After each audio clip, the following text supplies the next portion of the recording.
Are nuclear bombs truly weapons of mass destruction, or are they really just weapons of mass deception? Footage of alleged nuclear explosions, when analyzed with a critical eye, reveal undeniable evidence of photo trickery. In much of the early black and white test footage, filmed in the 50s and 60s, and shown on newsreels and fear-mongering films, it is clear we are looking at fake model sets complete with miniature houses, vehicles, and trees. Notice the unrealistic and unnatural perfect rows of disproportionately thin trees.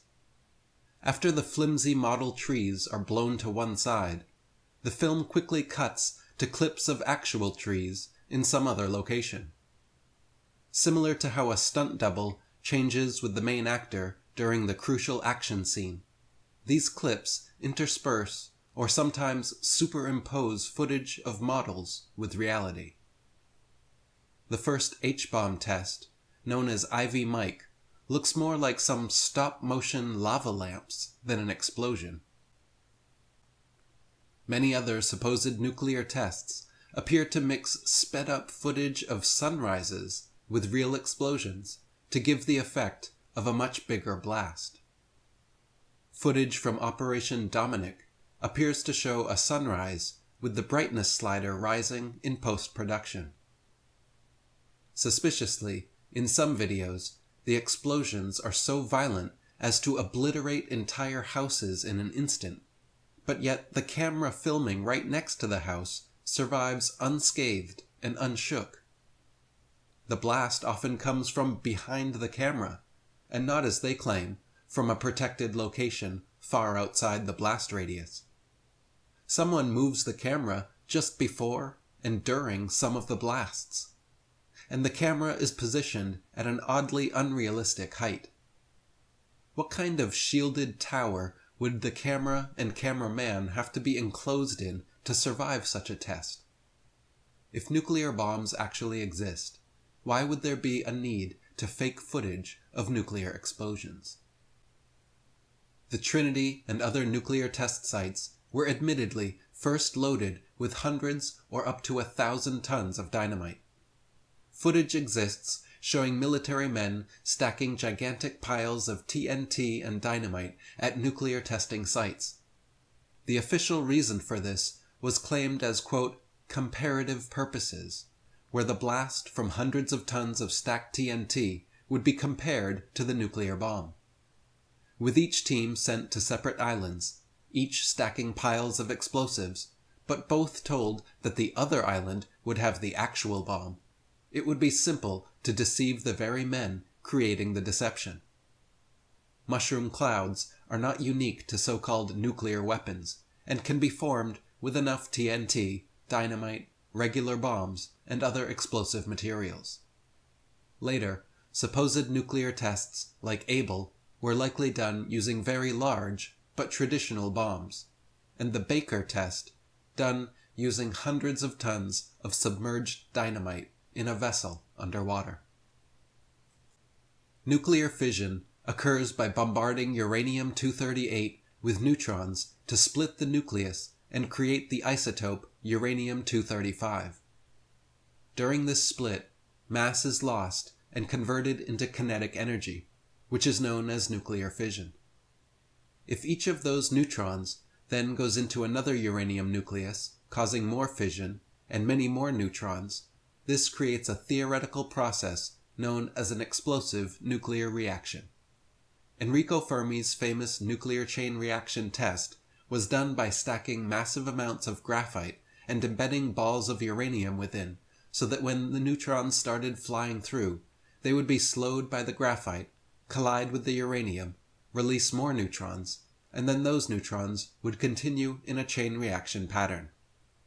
This achievement, which was only detectable by Geiger counter, meant that the fission process could be sustained, but in no way proved the possibility of a nuclear explosive chain reaction. In reality, all explosions are gas-related. For an explosive chain reaction to occur, there would need to be an explosive gas created or added. The byproducts of nuclear fission are 94% heat and 6% radiation. No gas whatsoever is produced by nuclear fission, and so there can be no massive destructive blast. Furthermore, to achieve intense heat from nuclear fission, millions of atoms need to be split in a chain reaction, which requires a moderator to slow down free neutrons. No such moderator is included in nuclear bombs, and even if it were, there is no test evidence that even this would result in an explosion. Recently declassified minutes of the Manhattan Project's Interim Committee meeting on May 31, 1945, reveal that America had insufficient uranium to build the atom bombs supposedly used on Japan just a few months later. Dr. Compton, director of the Met Lab at University of Chicago, who oversaw production of enriched uranium and plutonium for the bombs, was quoted stating it would take another 3 years to produce the amount needed for the bombs.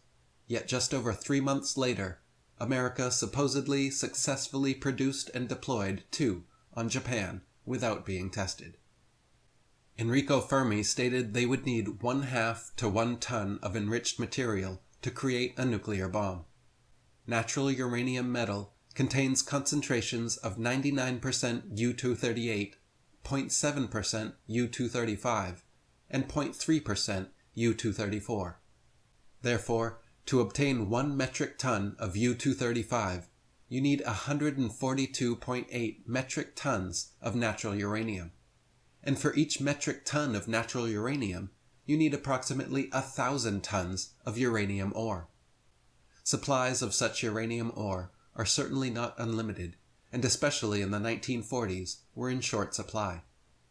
The Manhattan Project Interim Committee minutes specifically mentioned that even reactor-grade uranium was in short supply and wouldn't suffice. Yet just 3 months later, the bombs were somehow ready and dropped. The footage we were shown of the supposed nuclear blasts at Hiroshima and Nagasaki show what appear to be 2 superimposed smoke plumes atop one another, in an attempt to make the mushroom cloud look larger. Rather than making the blast look bigger, however, it looks more like some secondary blast began mid-air. The footage of the Hiroshima and Nagasaki explosions look very different from the many other test examples shown previously, each of which also looked very different from one another. In reality, Hiroshima and Nagasaki were firebombed, just like Tokyo and many other Japanese cities. When footage of the aftermath is analyzed, it is clear that the destruction is consistent with traditional carpet bombing and not from a single nuclear explosion. If the damage shown in footage from the aftermath of Hiroshima and Nagasaki was actually from these nuclear bombs, there would be a single central circular blast radius showing the most destruction at the center point, with gradually less expanding outwards. The debris and direction of destruction should all face outwards from this central location, and there should be an obvious blast crater at the site of impact. In World War II propaganda films, you can see footage of scientists pointing to the exact spot where the nuclear bomb supposedly landed on Hiroshima. Yet the area looks no different than any other, and has no discernible blast crater. The damage immediately around the point of impact is no worse or more pronounced than anywhere else. The destruction found throughout the 2 cities is in fact consistent with traditional firebombing, with all smaller wooden buildings decimated and only a few larger stone and reinforced concrete structures still standing. The propaganda films claim to show buildings with windows blown in one side and out the other, or Hiroshima Bridge having the paint burnt off only one side. But these examples are clearly cherry-picked to give the illusion of a single blast, when the overall destruction is similar to every other firebombed Japanese city. There is also no evidence of long-term radiation damage anywhere in Hiroshima or Nagasaki.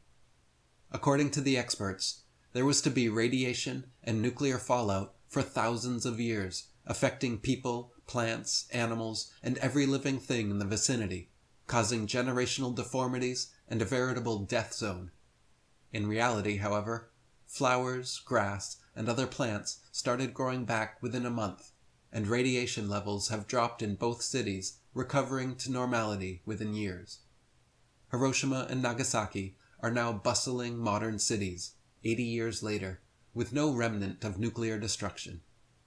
The people there are not all born with deformities or chronic ailments, and there is no dangerous radiation or fallout to beware. Radiation exists and remains present in an area after any and every explosion, not just supposed nuclear ones. So if you drop a bunch of bombs or blast a ton of dynamite and bring a Geiger counter, you will certainly register radiation, but it will not linger for centuries or millennia like nuclear radiation is claimed to do. As for the explosions which occurred at nuclear power plants like Chernobyl and Fukushima, these were gas explosions caused by the buildup of hydrogen, and not nuclear explosions. In fact, it is impossible for a nuclear explosion to occur at a nuclear power plant. Only gas explosions. Today, in Fukushima, you get more radiation from the backscatter scanners at the airport security gates than you do from their so-called nuclear disaster. The way nuclear power works is essentially just using hot radioactive material to boil water and generate steam, which drives turbines and creates electricity. One of the leading nuclear physicists in America, Galen Winsor, who was responsible for helping set up most of America's nuclear power plants, was a vocal whistleblower on this subject. He said nuclear power is really just the cleanest and most economical way to boil water, and that all nuclear power plants are essentially and practically just steam power plants. In his lecture tours he gave all across the country, Galen Winsor would talk about how he and other early nuclear physicists would regularly hold uranium, plutonium, and radioactive waste with their bare hands without any ill effects. He quipped about taking swims in the nuclear waste pools to prove they weren't hazardous, and when his colleagues refused to believe him, he began drinking a glass of water from the pools in front of them every day. In footage from his lectures, you can watch Galen open a tiny canister of radioactive material, supposedly dangerous enough to cause an EPA disaster area 1 mile in radius, contaminating everyone in the building. He holds it in his bare hands, runs a Geiger counter over it, which registers off the scale, licks all the radioactive material onto his tongue, tests it with the Geiger counter again, and swallows it. Galen Winsor did this demonstration for years, with no ill effects, and lived into his 80s. After trying to blow the whistle with his lecture tours, the government confiscated his nuclear material, sent the SWAT team to his house, and began harassing him legally. He was quoted saying, "There is no such thing as nuclear waste, only material created in a nuclear reactor to be recovered and used beneficially. High-level waste is radioactive and self-heating, and so reusable uranium fuel fits that definition. But if you disregard its intrinsic worth, then it would fit the definition of high-level waste. But let's say there is no high-level waste, and only material to be recovered and used beneficially. Then what's the low-level waste fiasco? That's an excuse for a federally mandated, non-inspectable disposal system so that organized crime can get rid of any evidence they want, and it can never be dug up again. There are allegedly stainless steel containers buried in concrete under the ocean, boiling with hot radioactive material for 2,000 years. The production, storage, transportation, and disposal of nuclear materials is incredibly expensive and secretive. Protocols for dealing with nuclear waste materials involve allegedly burying it deep into the Earth's bedrock through such expensive procedures. In reality, as Galen Winsor showed, these nuclear materials are not nearly as hazardous or toxic as they are made out to be, and the over-the-top, secretive disposal methods likely double as black-budget, black-op covers. It provides the military-industrial complex a never-ending blank check for themselves to dip into taxpayer money. At many times during the nuclear arms race, America spent upwards of $50 million per day on nuclear weapons-related expenses, nearly rivaling NASA's huge budget. It is no doubt that incredibly high-powered ballistics, bombs, and missiles all exist, but the specific claim of nuclear weapons and nuclear explosions, which require fission, a nuclear chain reaction, and result in destruction on a scale far beyond conventional weaponry, is patently false. Nuclear fission simply does not produce any kind of gas necessary for such an explosion, and no moderator to slow down free neutrons is included in nuclear weapons. Declassified documents suggest the American government was years from having enough U-235 to produce the bombs allegedly dropped on Japan. Film analysis of Hiroshima, Nagasaki, and nuclear test footage show countless anomalies pointing towards photo trickery and deceptive wartime propaganda. Radiation levels quickly dropped, and the destruction attributed to 2 nuclear explosions looked no different from the neighboring towns and cities destroyed by aerial firebombing runs.